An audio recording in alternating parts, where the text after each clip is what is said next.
we are launching Android or just Android? We are launching the Q3 only Linux plus the Android. That's it. So no Windows? No. Okay. Netbook 这个概念会是下一个会成长。SmartBook, I think 这个 Qualcomm 它 introduce 这个 idea， 它介于 MIT Netbook 跟这个smartphone 中间。那如果你们回想 Acer 第一次介绍 Netbook 的时候 ，S81 的 Netbook 的时候，我们一直在强调就是说，我们比较 prefer 叫我们东西叫做 MID Mobile Internet Device。可是这个名字被 Intel 用掉，因为我们定义的 MID 跟他们 MID 不太一样，它是应该一个 Mobile Internet 为主的一个 device， 随身带在身上的东西，这个才是这个未来。所以 You're working on Google, Android, in all those in different systems like SmartBook systems, and you're testing. No, those no, right no. now? That's the question was very simple, talking about what's my comments about the SmartBook. Qualcomm announced yesterday. I just answered that one. I didn't talk about it. Well, let me ask you OS then. OS for Android. I think Gianfranco said you guys are working on several different devices for Android. Can you talk about what do you have a SmartBook in the making? Do you have MID? SmartBook is a very new concept. Even Qualcomm cannot specify about what is the hardware should look like.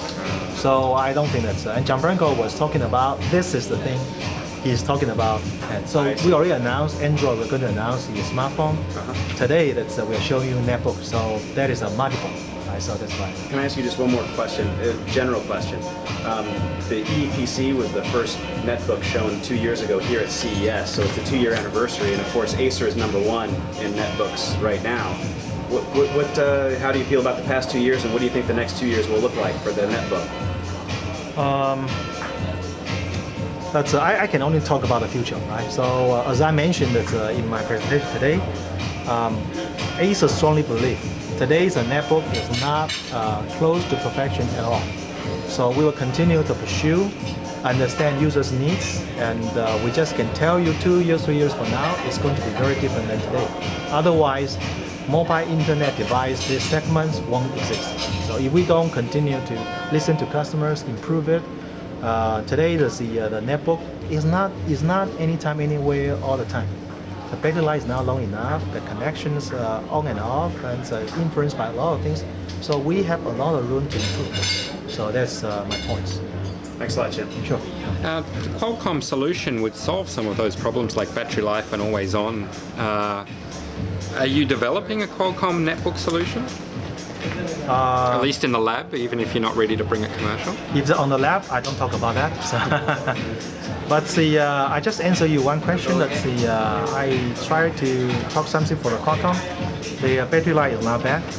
Okay, the highly integrated. That's and their next generation will be even better. This generation is not bad at all. It's not like you said, it's short. It's good. And their development in the future is even better, so it's good. Would you be developing a product with it then? If it's good, if you were to develop? I wouldn't say that. Because the thing we offer have to comply with the ecosystem existing. So so we have to make sure those elements before we really announce something. So I think we will be very consistent that when we feel there's something we have to report to you, we will let you know. If you were to develop a Qualcomm or another ARM-based system, would you lose some of the marketing support from Intel? I can answer that question because I don't know what is the initiatives and the consequence on that. This is a hypothesis of the question. Asking about the market, Japanese market. How do you think Japanese market of the Android? I think Japan has a very good market. Docomo, the services been there for long. So that's purely for the local market with Android, not necessarily that attractive. But if you talk to the people, say then you can have something more, like when you travel around the world, and you can have some services more popular outside. So young generations in Japan, they also knows the outside of Japan world pretty well. So we see there's a chance, but not necessarily as comprehensive as a Docomo, those kind of services been ready for that long.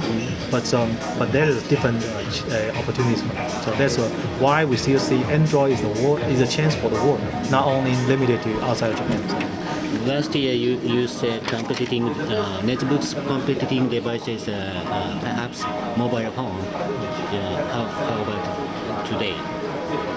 How do you see it? So let me make sure I understand your question. Your question is netbook competing with the smartphone, and how about the comments now? Yeah. Last year you said. I tried to. If I really said that, maybe I phrased this incorrectly. I say that in the whole world, we have the smartphone is a one-hand device, netbook, notebook is a two-hand device, and the mobile world needs all of them. So it's not competing, but it's making the mobile world complete. So a netbook cannot replace a smartphone. Neither that the smartphone will replace the netbook. And also between netbook and notebook is the same situation.